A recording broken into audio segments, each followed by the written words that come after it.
My dad is threatening to kick me out if I keep the stray dog that I brought home. I've fallen in love with the dog, and I don't know what to do. I have been a dog lover my entire life, but my single-parent dad has not. I remember being 12 years old asking desperately for a puppy, but my dad kept saying no, insisting that dogs are smelly and disgusting creatures who provide nothing, and in turn demand constant care and attention. Whenever we would be outside, if a dog came over to me, my dad would order me not to pet it, and on one occasion even kicked a dog who was trying to sniff its leg. I still remember the dog yelping in pain. Well, I'm 18 now, and a couple of days ago, I stumbled upon a dog at the park while I was out walking. The dog was super skinny and he looked to be going through a trash can, presumably looking for some food. There happened to be a store a 2-minute walk away, and so I bought the dog some food. Nothing major, just some cooked chicken breast slices and water to drink. I fed the dog, and I'll never forget how he ate the chicken and wagged his tail at me. He went to lick me after to show his appreciation, and I let him. I started to walk off after he had eaten, but then I noticed him following me.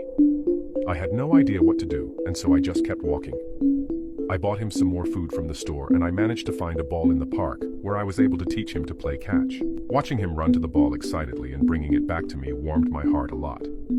It was clear this dog did not have a home, so I took it to the vet that same day to get him checked. The vets confirmed he was not chipped or anything. They also told me that thankfully he was not ill, nor was he suffering from anything. I brought him home that night without my dad noticing, and he slept in my room. The next morning I let him out and took him to the park. We played catch again, but by the time it was noon, I had to go to work. I once again took him to the room, and luckily my dad was at work. I tried my best to communicate with him that I'll be back, but I don't know if I had any luck.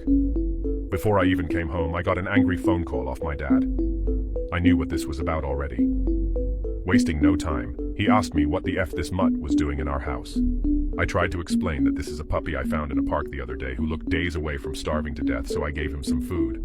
Next thing I knew, the little guy was attached to me and I was attached to him. This answer seemed not to amuse my dad, and he told me he wanted to talk when I got home. So, I came home and he was there, waiting for me. I asked him where the puppy was, and he said he had left him upstairs, which I was thankful about. We got to talking, and there was no amount of explaining I could do, which made my dad see my point. I explained over and over that I really wanted to keep him, that I would take amazing care of him myself. He would never leave the room, and that my dad wouldn't have to worry about the dog, but the answer was still no. My dad did not care if I was the one to take care of it. He said he simply despises dogs and that I should be thankful he hasn't set the little F on fire by now. I sat there speechless as he said that. He then gave me an ultimatum. He told me I can either take the little smelly B****starred and leave, or I can send him back into the streets and stay in the house. I tried to ask my dad if there was any other way, but he said no. He said under no circumstance will he allow me to keep the dog. My dad gave me 3 days to make my decision. I remember spending that night awake with my puppy asleep next to me in bed, neither of us knowing if we'll ever see each other again after these few days. I truly don't know what to do.